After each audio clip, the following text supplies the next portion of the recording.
As Berlin burned and the Third Reich collapsed, rumors spread like wildfire. Some claimed Adolf Hitler never died in his bunker.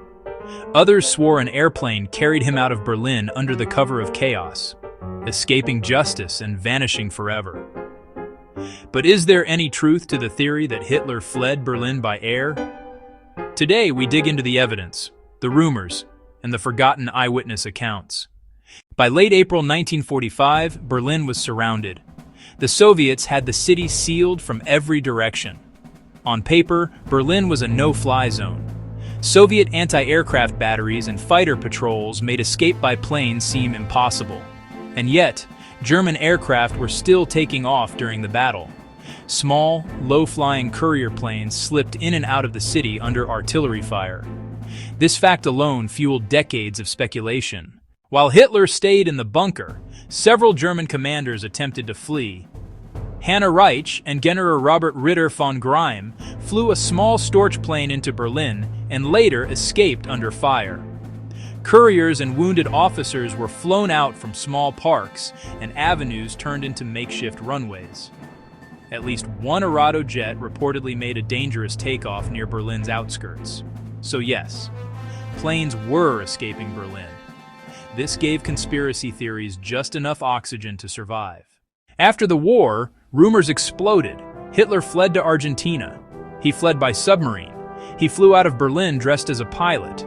He used a decoy body and boarded a secret aircraft. Even the FBI received hundreds of reports claiming Hitler was seen alive in South America. Most were baseless, but the volume kept the myth alive. Let's break this down scientifically. To escape Berlin by air, Hitler would have needed a working plane, a secure landing zone, a skilled pilot, a safe exit corridor. The Soviets controlled the airspace, the skies, the outskirts, the remaining airfields. And Hitler? He refused to leave the bunker once the city was surrounded. Eyewitnesses reported he was physically deteriorating, shaking hands, exhausted, paranoid, and barely mobile. Even if Hitler wanted to flee, he couldn't walk more than a few steps without help. Everyone who saw Hitler in his final days, from secretaries to guards, described the same thing. He was determined not to leave Berlin. He knew the war was lost. He spoke openly about suicide. He gave away his possessions and said goodbye. Multiple eyewitnesses saw his body after his suicide on April 30th, 1945. In 2000, DNA tests and forensic studies confirmed the jawbone recovered by the Soviets matches Hitler dental records matched perfectly. Eyewitnesses consistently described the same sequence of events. There is zero credible evidence he was flown out of Berlin. None.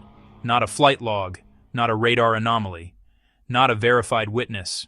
Did airplanes escape Berlin during its fall? Absolutely. Did Hitler escape on one of them? Every credible piece of evidence says no. But the idea of a dictator slipping through the cracks of history, that myth continues to fly, even when the truth remains buried in the bunker.